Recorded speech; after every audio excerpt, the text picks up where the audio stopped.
Atonement for Me, Episode 22, 2020, a review.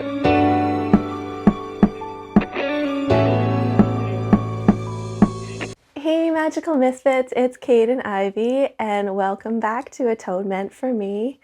We made it to the end of the year, to the end of 2020. What a ride this has been. I don't understand the concept of time anymore because it feels like the past couple weeks have just flown by and Christmas is just suddenly upon us. But the rest of the year, I have lived at least a decade since January, as most of us have. It's been such a surreal experience for everybody the past 12 months, but I cannot believe how much I have learned this year. To kind of bring it back, does anybody remember January? Like, narrowly avoided World War III kind of thing. And then we thought that the absolute catastrophe upon catastrophes, was that an entire continent was on fire? And then a global pandemic hit.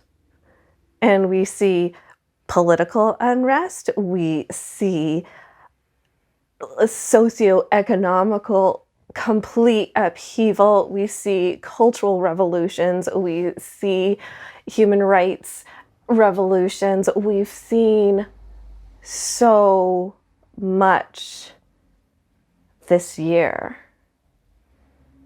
And every single one of those things in itself, those tiny little things, are major issues that obviously need to come and be recognized and be addressed.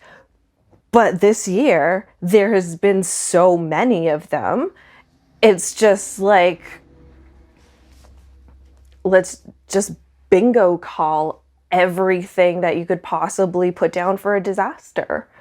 Or challenge, might we say? Because January,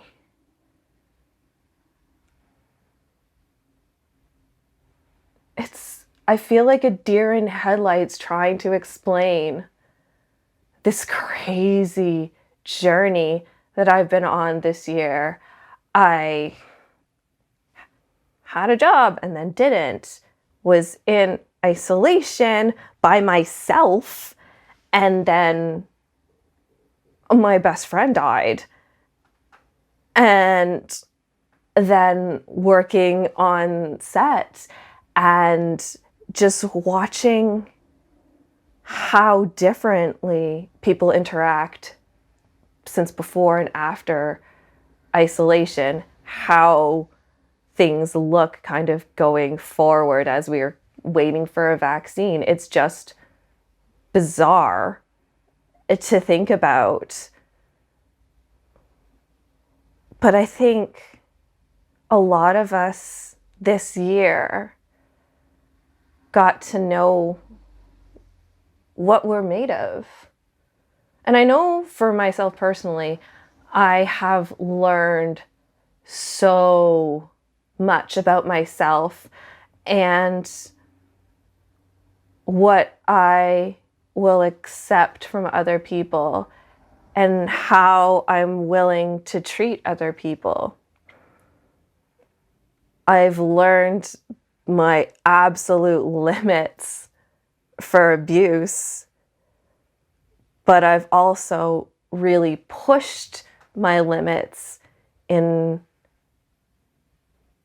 opening up to other people and trusting and building relationships and foundations in communities.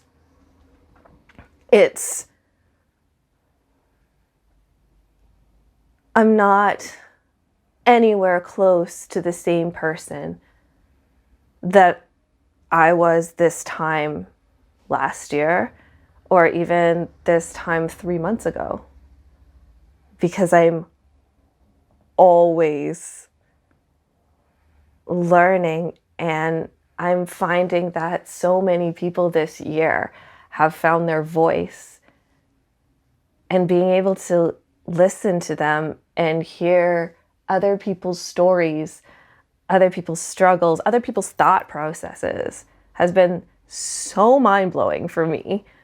And so important for me to understand so many more perspectives that I hadn't even considered. So while this year has been incredibly challenging on so many different fronts, financial, housing, emotional, mental, I wouldn't want to go back to the person that I was before all of this happened, though, because I've grown so much in this year alone. And I'm seeing so much growth in other people around me, in my friends, in my family, in my communities. And as much as this year has sucked, I could not be more grateful and appreciative for the people who have been around me, who have been supporting me, who have been talking with me and sharing with me. That is the gift that I am taking away from this year. And as much as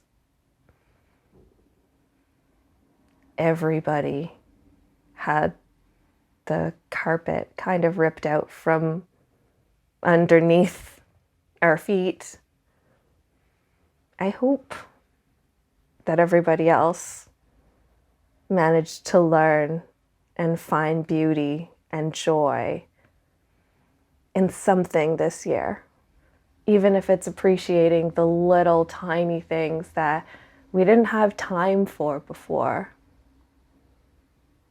So, thank you for traveling through the apocalypse with me this year, and all the best for 2021.